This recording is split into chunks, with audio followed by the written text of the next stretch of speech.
Today's Tips du Jour mailbag question comes to us from Chile. Robert, I've always had trouble cleaning the glue off the sides of the bridge when gluing it to the guitar. Do you have any tips to make this easier? Aaron in Chile. As a matter of fact, yes, there's a real simple trick for that. Let's go over to the bench and I'll show you. Alright, so here's a couple of bridges I have ready to go on guitars. You've noticed that I put a piece of tape on the bottom. The reason why I did that is because I don't want to have any of what I'm going to get ready to do get on the bottom of the bridge. Technical term for that is bad, and your bridge could come flying off. That would be really bad. So I'm going to start by just putting a light coat of shellac over the top of the bridge.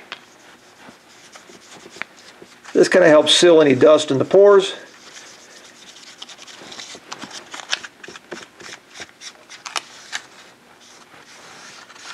Once again, make sure you don't get any on the bottom of that bridge. You want to make sure you have a good glue joint.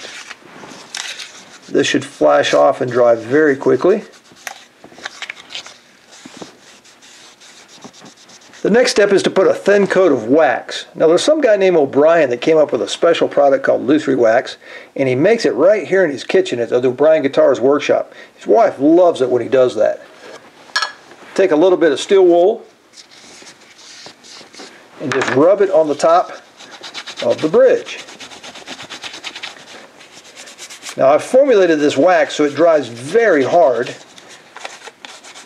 and makes a nice finish for the bridge as well.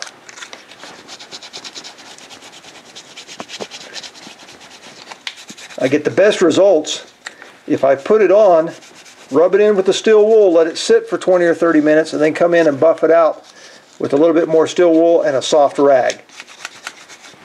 It even smells good too. Not only will your guitar sound good, but it will smell good as well. Alright, so after you give it 20 or 30 minutes, come in and hit it with some steel wool, buff it nice and clean, and then with a soft cloth, come in and buff it to a nice satin, silky, smooth finish.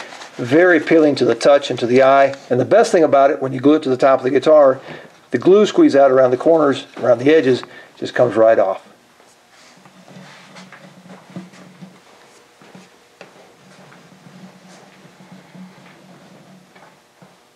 Thank you very much for your question, Aaron, and I think if you use this method, you'll find that the glue cleanup is a breeze.